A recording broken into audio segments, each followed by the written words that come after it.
কোমল সোনা, খাবার লাগিয়ে দি। মোহিতের বোধহয় খিদে পেয়েছে। হ্যাঁ মা, খাবার হ্যাঁ। বেড়ে দাও। হ্যাঁ মা, আসছি। মা, তোমার আশীর্বাদ পেয়ে আজ আমি প্রমোশন পেয়েছি। শুধুমাত্র তোমার আশীর্বাদ আর ভালোবাসা এইভাবেই দিতে থেকো। আমার আশীর্বাদ তোমাদের ওপরে সব সময় থাকবে। শুধু একটা বিনতি আছে। আরে মা, শুধু মিনতি কেন, তুমি বলো না, তোমার সব রিকোয়েস্ট আমি পূরণ করব। শুধু এই ঘরে যত তাড়াতাড়ি হয় একটা নাতি দাও। আরে মা, সেটা তো কোমলের উপর নির্ভর করছে। সূর্য একা কি করবে? এর জন্য চাঁদেরও তো প্রয়োজন আছে, তাই না?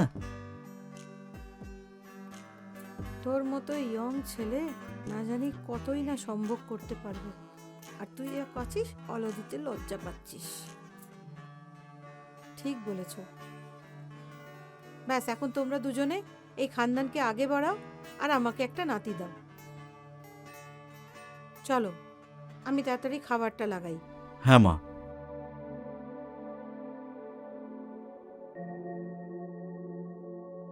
লজ্জা করে না তোমার?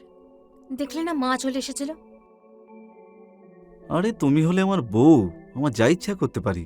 শুনলে না মা কি বলে গেলেন? ছাড়ো আমাকে।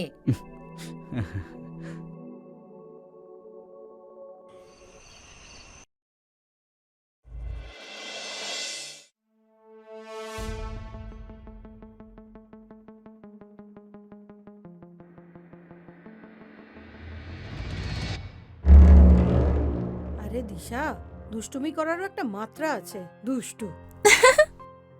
আরে মা, আপনার থেকে তো আমি কমই। আপনি তো আমার থেকেও 2 পা এগিয়েছেন। কি বাজে কথা বলছিস তুই?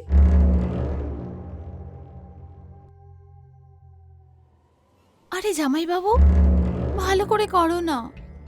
উফ, কখন থেকে আমি ছটফট করছি তোমার এটার জন্য।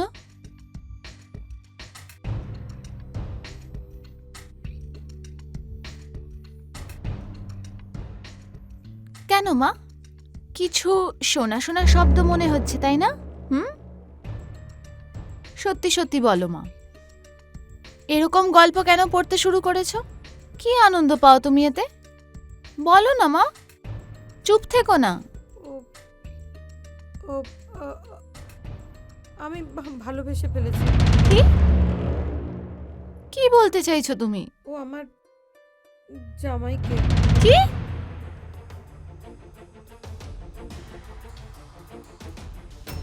এ কি ফালতু কথা বলছো? তুমি পাগল তো হয়ে যাওনি? দিশা বাবু, আমার এতে কোনো দোষ নেই। এই সব কিছু মোহিত করেছে। কি বলতে চাইছো? আমার মানে হলো যে এইসব কিভাবে শুরু হলো, কবে থেকে? ওই মানে কোমলের বিয়ের আগে থেকেই আমি মোহিতকে খুব পছন্দ করতাম। খুবই মিশুকে টাইপের ছেলে ছিল। আমাদের প্রতিবেশী ছিল। ওর আশেপাশে এক সে এক সুন্দরী মেয়ে, ইয়ং মেয়েরা ঘুরে বেড়াতো, কিন্তু কখনো কারোর দিকে চোখ তুলে পর্যন্ত তাকায়নি। ওর ইমেজ খুব সাফ সুতরা ছিল। একটা অনেক বড় কোম্পানিতে বড় পোস্টে চাকরি করত। তো আমি ভাবলাম কোমলের জন্যে মোহিতের মতো এত ভালো পাত্র কোথাও পাবো না।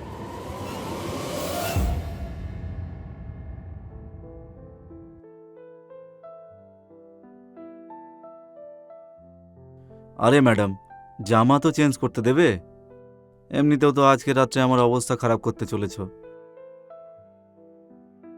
এই ব্যাপারগুলোই তো আমাকে তোমার এত কাছে নিয়ে আসে, জান।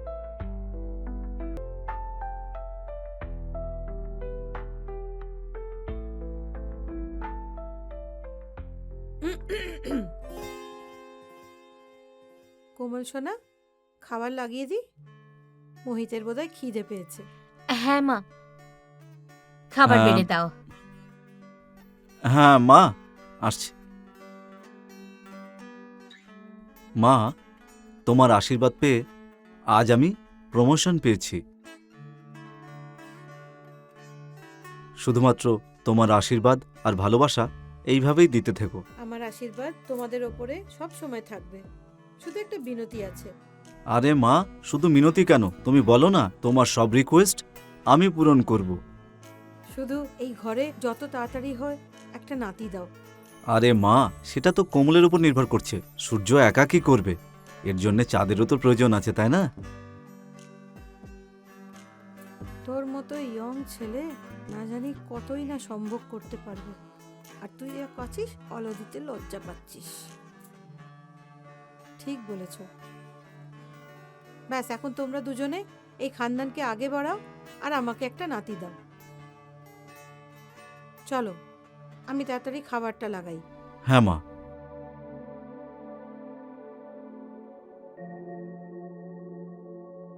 লজ্জা করে না তোমার? দেখলে না মা চলে এসেছিল। আরে তুমি হলে আমার বউ, আমার যা ইচ্ছা করতে পারি। শুনলে না মা কি বলে গেলেন? ছাড়ো আমাকে।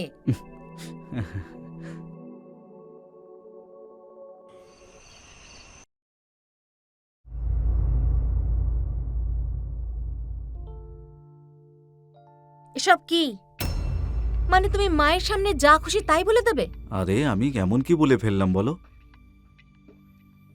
কি বলেছো? মানে তোমার মনেও নেই কি বলেছো?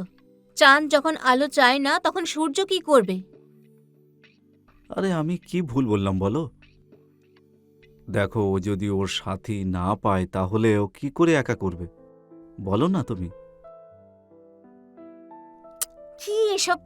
মানে তুমি যেখানে খুশি শুরু হয়ে যাও। কি খাওয়াও তুমি ওটাকে?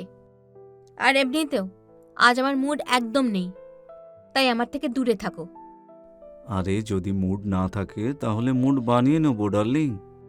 দেখো, ছোট কাকা খাবে খাবে করছে। তোমার সিংহটা তো সব সময় ক্ষুধার্তই থাকে, ওর মধ্যে কোনো ধৈর্যই নেই। মা নিজের ঘরে জেগে আছে, কি ভাববেটা কি? আরে মার এখন বয়স হয়েছে, উনি হয়তো এটাই ভাবছে যে বন্ধ দরজার পেছনে ওনার মেয়ে আর ওনার জামাই ওনার জন্য একটা নাতি তৈরি করছে। এমনিতেও তোমাকে আজকে খুব সেক্সি লাগছে গো।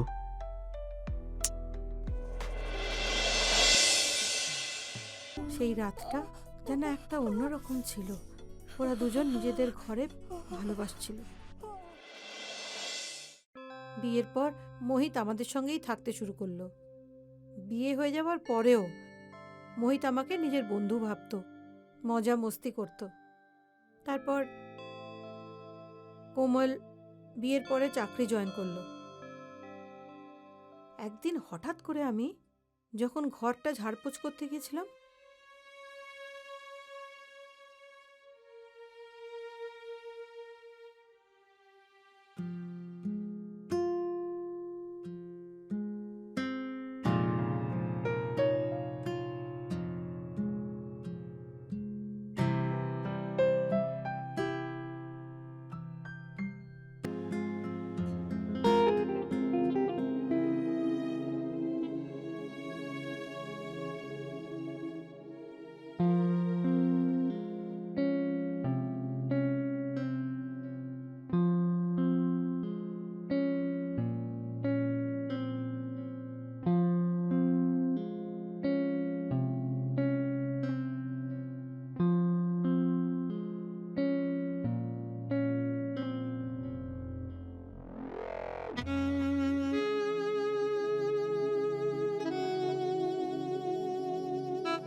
দিশা, তুমি তো জানো অজয় আর কোমলের বাবা আলাদা হয়েছে 10 বছর হয়ে গেল।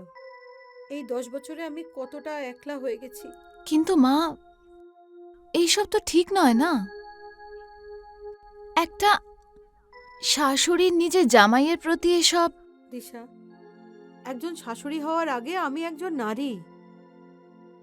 যেমন যেমন বয়স বাড়তে থাকছে আমার শরীরের খিদেটাও বেড়ে যাচ্ছে, তার চাহিদাও আরো বেড়ে যাচ্ছে। তুমি তো জানো মা। কি মোহিত বাবু এই ব্যাপারে? না, কিন্তু তুই এত কিছু জানলি কি করে বলতো?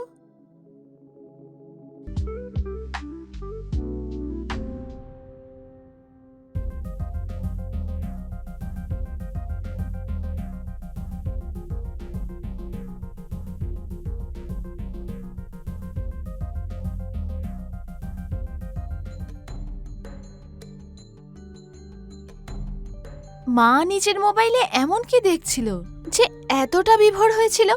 কোথাও মা ব্লু ফিল্ম বা পর্ন তো দেখছিল না? না না, আমাকে যেভাবেই হোক মায়ের মোবাইলের হিস্ট্রি আমায় চেক করতেই হবে।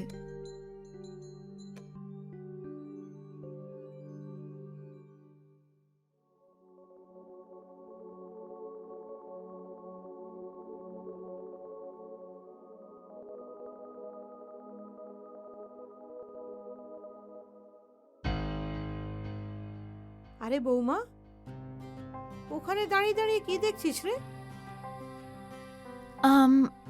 ওই মা, আমার তোমার মোবাইলটা একটু চাই। ওই আমার মোবাইলের রিচার্জ শেষ হয়ে গেছে তো আজকে একটু কল করতে হতো আমার মোবাইলের রিচার্জ বলার জন্য। কলই করবি না আরো অন্য কিছু করার ইচ্ছে?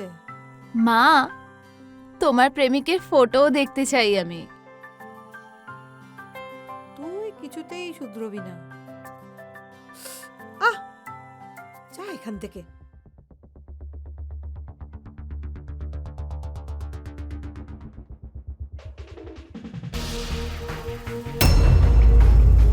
শাশুড়ি আর জামাইয়ের চুপি চুপি প্রেম।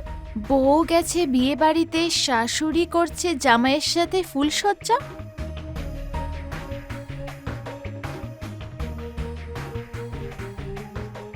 ফরবিডেন লাভ, শাশুড়ি আর জামাই, রিয়েল ইন্ডিয়ান মেল স্টোরিজ, শাশুড়ির অ্যাফেয়ার।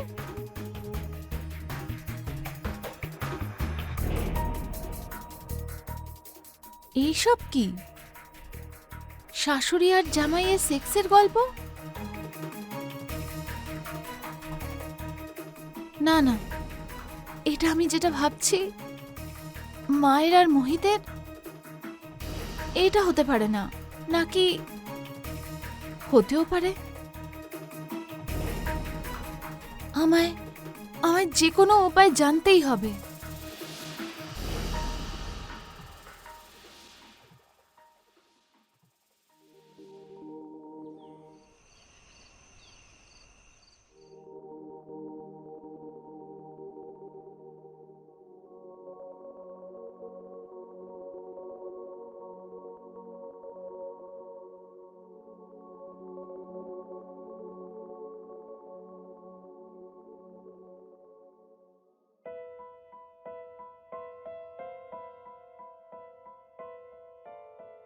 কি হলো ডার্লিং, এরম কেন করছো? মা না জানি কেন খুব অদ্ভুত বিহেভ করছে। প্রথমে তো এরকম করতো না। মানে কেমন ব্যবহার করছে আমি ঠিক বুঝলাম না। তোমাকে আমি বলবো, তাহলে প্রমিস করবে যে তুমি কাউকে বলবে না? না, কিন্তু কি এমন কথা যেটা আমি কাউকে বলতে পারবো না? আমি ঠিক বুঝলাম না, আমি ঠিক বুঝতে পারছি না। কিচ্ছু নয় জান, ওই আজকে সকালে আমি ভুল করে মায়ের ঘরে চলে গেছিলাম, তো আমি দেখলাম মায়ের হাত ওখানে ছিল। কোথায় ছিল? কাঁধে? আরে না বাবা, ওখানে কি আজে বাজে কথা বলে চলেছো, পরিষ্কার করে বলো না কোথায়। ওখানে পেটের উপর? এখানে।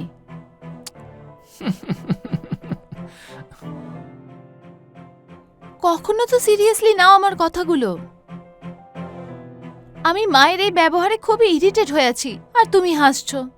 আরে তুমিও দেখো, সেও তো একটা মানুষ, আর শরীরের চাহিদা কখনো কারো শেষ হয় না। আরে সেও তো একজন মানুষ। কিন্তু অজয়, তাও আজ আমি দেখেছি, কালকে যদি অন্য কেউ দেখে তাহলে কি ভাববে? আরে কিচ্ছু ভাববে না, আসলে আমরা এতদিন ওনাকে মা হিসেবেই দেখে এসেছি, একজন মহিলা হিসেবে দেখেছি কি। আর তাছাড়াও ডিভোর্সের পর মা অনেকটা একা হয়ে গেছে, ওনারও তো কিছু প্রয়োজন আছে, তাই না? Physically, emotionally. আমাদের মাকে একজন মহিলা হিসেবে দেখা উচিত, তাতে মায়েরও প্রয়োজন মিটতে থাকবে। আমি তো এই অ্যাঙ্গেল দিয়ে কখনো ভাবিনি অজয়। আমি না মায়ের একাকিত্বটা বুঝতে পারি, আর কিছু প্রয়োজন আছে যেটা উনি নিজে খুঁজে বেড়ান। আমাদের তো মায়ের প্রয়োজনগুলো দেখা উচিত, আর আমাদের মাকে ছোট করা উচিত নয়, বরং ওনাকে সাপোর্ট করা উচিত, যাতে মা নিজের মতো করে বাঁচতে পারে। হয়তো তুমি ঠিকই বলছো। আমার ওনার সাথে এক বৌমার মতন নয়, বরঞ্চ এক মেয়ে হয়ে কথা বলা উচিত। তবে আমাদের দুজনের মধ্যে শুধু ভালোবাসার কথাই হবে, আর এখন সেটাই করা উচিত। কি বলো?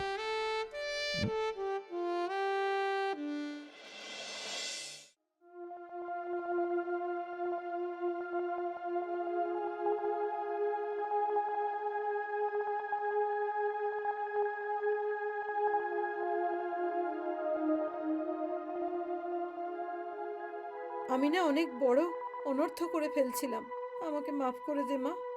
মা, যদি তোমার এরকমই খেয়াল হয় তাহলে আমি তোমাকে সাহায্য করতে পারি। কিভাবে? যদি তুমি চাও তাহলে তোমার চক্কর চলতে পারে, তাও আবার জামাইয়ের সাথে। সত্যি বলতে মা, তুমি বিশ্বাস করবে না, সত্যি? কি সত্যি? তোমার প্রিয় জামাই নিজের থেকে বড় বয়সের মেয়েদের পছন্দ করে। মা, আমি তোমাকে কোনো গল্প বানিয়ে বলছি না, এটা সত্যি একদম। কারণ আমি নিজের মোহিতের মোবাইলে আর ল্যাপটপে নিউড মহিলার ছবি দেখেছি। আমিও তো একটা মেয়ে মা, আর আমি এটা একদম বুঝতে পারি যে তোমার ইয়াং ছেলেদের পেছনে আকর্ষণ হওয়া একদম ঠিক। এতে কিছু ভুল নেই। নিজের ইচ্ছেগুলোকে দাবিয়ে রাখা একদম করো না কখনো। তুমিও একজন মহিলা, আর যেরকম গল্পে দেখানো হয় সেটা তুমি কেন পারবে না? তুমি হয়তো জানো না এটা তোমার কাছে কি আছে। তার মানে? এই কোমল কোমর আছে আপনার, আর এই গোলাপি ফোলা গাল। মোহিত বাবুর তো একদমই এরম মহিলা পছন্দ। সত্যি বলছি, একদম ঠিক বলছি আমি। যা, সত্যি কথা বলছিস তুই? সত্যি মোহিতের এই ধরনের মেয়েদের ওপর লোভ আছে? হ্যাঁ মা, আমি ঠিক বলছি। আচ্ছা, এবার তুমি আমার কথা মন দিয়ে শোনো। আমি চাই যে তুমি তোমার জামাইয়ের সাথে সেই সব কিছু করো যা তুমি করতে চাও। কে জানে, মোহিত বাবু আর কোমলের সম্পর্কে হয়তো ভালোবাসা বেড়ে যায়। তুই এইসব কি উল্টোপাল্টা বলছিস? এইসব করলে কোমল আর মোহিতের জীবন অন্যরকম হবে না? আরে মা, তুমি এত টেনশন কেন নিচ্ছ? রিল্যাক্স। মোহিত বাবু কোমল দির সাথে সম্ভোগ করার পরেও ওইসব মহিলার ছবি দেখতে থাকে, ওদের ফ্যান্টাসাইজ করে। কিন্তু ও কি জানে ওনার চোখের সামনে আপনার মতন একজন মহিলা আছে। মা, সবার আগে তো তোমার প্রিয় জামাই বাবুকে তোমার একাকিত্বের অনুভব করাতে হবে, ওনাকে বোঝাতে হবে যে তোমার তৃষ্ণাটা কি, তুমি কিরকম একজন পুরুষের সঙ্গের জন্য ছটফট করছো। একবার মোহিতবাবু জানতে পারলে তারপর তুমি নিজে থেকে নিজের জামাইকে নিজের বশে করতে পারবে।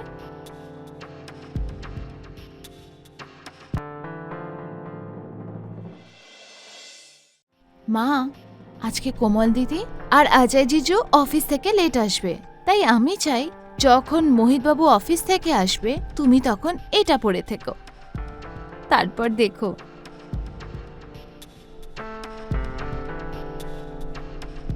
এইসব আমি কি করে পরবো রে?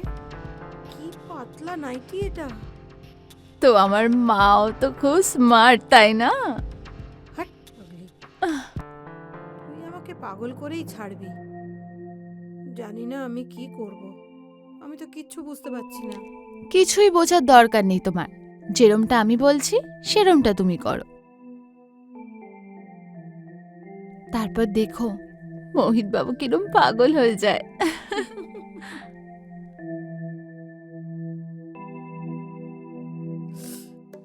তুই আর তোর দুষ্টুমি।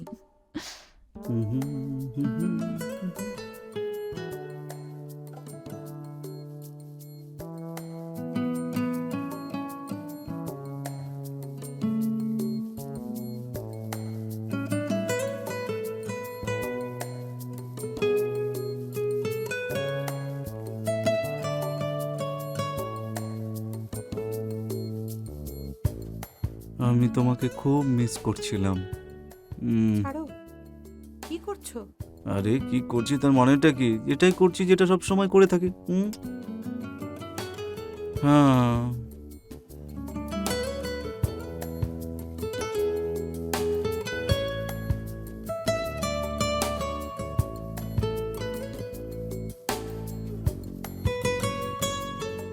মা,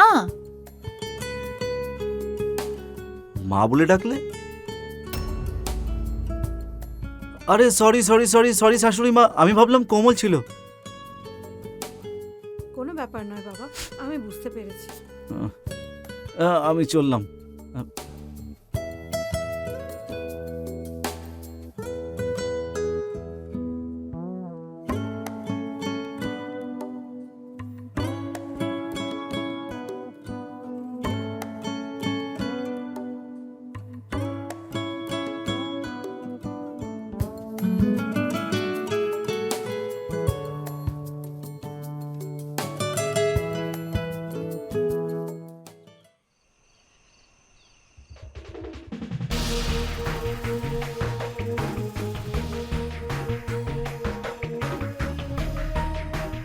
কি হলো মোহিত বাবু, আপনি এখনো ঘুমোননি?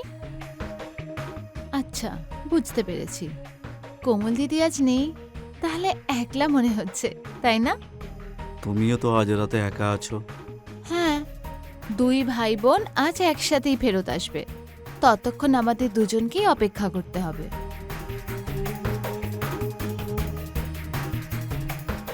কি হয়েছে, সব ঠিক আছে তো? আজকে সকালে যেটা হয়েছে তার জন্যে আমার খুব লজ্জা করছে। তবে ফিগারটা তো বেশ ভালো না মায়ের? এসব তুমি কি বলছো? আরে, আপনার শাশুড়ি মায়ের কথাই আমি বলছি। দেখো, এই সমস্ত ফালতু কথা না তুমি আমার সঙ্গে করো না। আরে মোহিত বাবু, রিল্যাক্স, এত রাগ করার কোনো দরকার নেই। দেখো প্লিজ, ওকে? দেখো, আমাকে এইসব বলো না, কিন্তু আমার কিছু একটা হয়। কোথায় হয় মোহিত বাবু? ওখানে? আরে মোহিত বাবু, রিল্যাক্স, এইসব নর্মাল। ওকে, কি নর্মাল? দেখুন, আমি আপনাকে বলছি যে আসল কথাটা কি, সোজা সাপটা কথা। আপনার নিজের শাশুড়ির বডি খুব পছন্দ হয়, আর আজকে সন্ধেবেলার ঘটনায় আপনি লজ্জা পাবেন না, বরঞ্চ আরো কামুক হয়ে গেছেন। দেখুন, এই সমস্ত কথা বলো না কিন্তু তুমি, ঠিক আছে?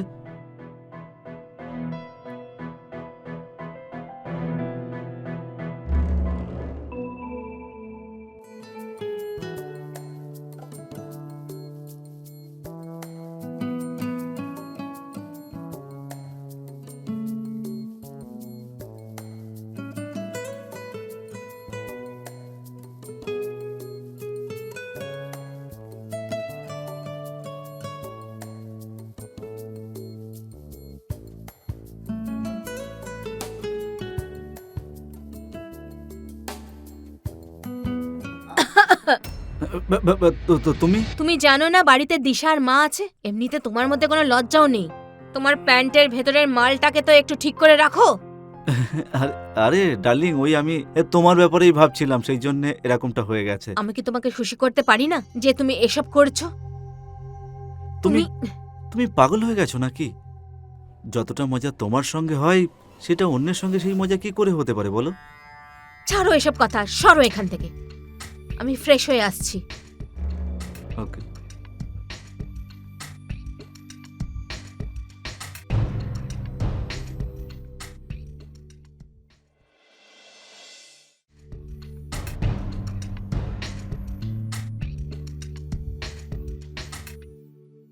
মা, কি হলো মা? কি ভাবছো? কিছু না, আজ তোর বাবার জন্য খুব মনটা খারাপ লাগছে।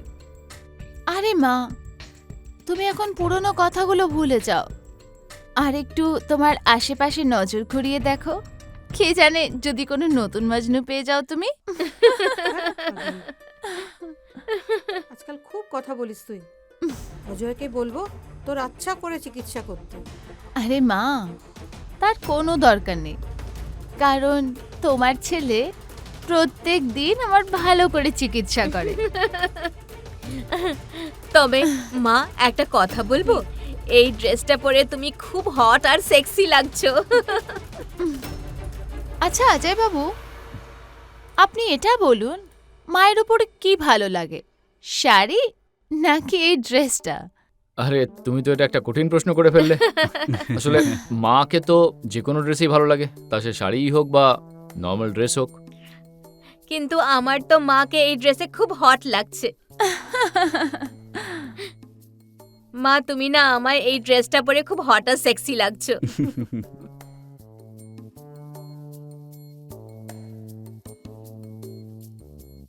অজয় বাবু, তুমি একটু প্লিজ ওখানে যাবে, আমার একটু মোহিত বাবুর সাথে কথা আছে।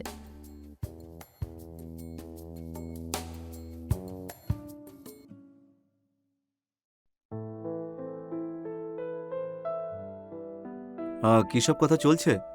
দেখো মোহিত বাবু, আপনি কি জানেন যে মা এত সেক্সি ড্রেস কেন পরেছে? শুধুমাত্র আপনার জন্য।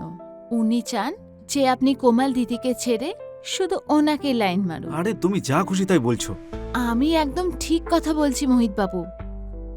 আর আমি এটাও জানি যে আপনারও মাম্মিকে খুব পছন্দ হয়। আরে তুমি পাগল নাকি?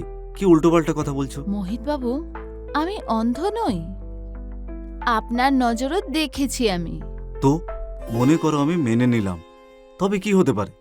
আমি আমি সাহায্য করব আপনাকে। কি?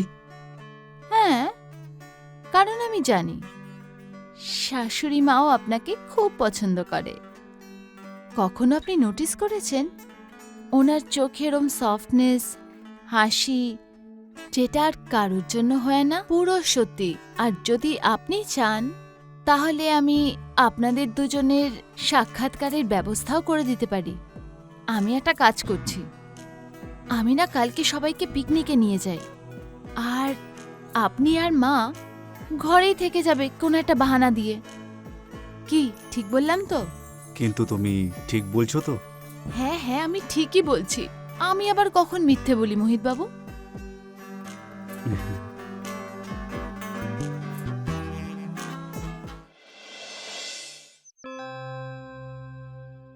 আরে মোহিত, তুমি এসো না।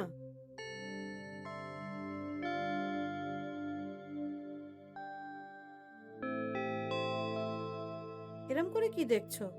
কিছু না, তোমাকে দেখছি আমি। প্রথমবার দেখছো নাকি? হ্যাঁ, প্রথমবারই দেখছি, কিন্তু এইভাবে প্রথমবার দেখছি আপনাকে। আমি অনেকদিন ধরেই এইসব বলতে চাইছিলাম, কিন্তু কখনো সাহস করে উঠতে পারিনি। যবে থেকে আপনাকে দেখেছি না, আমার মনের মধ্যে একটা অন্য কিছু শুরু হয়েছে। তুমি আমার ছেলের মতো, কিন্তু ওই হৃদয়টাকে নিয়ে কি করি? আমি জানি যে লোকে কি বলবে, কিন্তু যখনই আপনাকে দেখি এমনটা মনে হয় যেন কিছু একটা হচ্ছে। আপনাকে দেখে একটা অন্যরকম অনুভূতি হয়। আপনার মধ্যে একটা অন্যরকম আগুন আছে। আর তোমার ভেতরেও একটা আলাদা আগুন। আর পুরুষ মানুষের আসল। আপনাকে ছুতে ইচ্ছে করছে, কিন্তু একটা ভয়ও করছে। যদি আপনি চলে যান। আমি কোথাও চলে যাব না।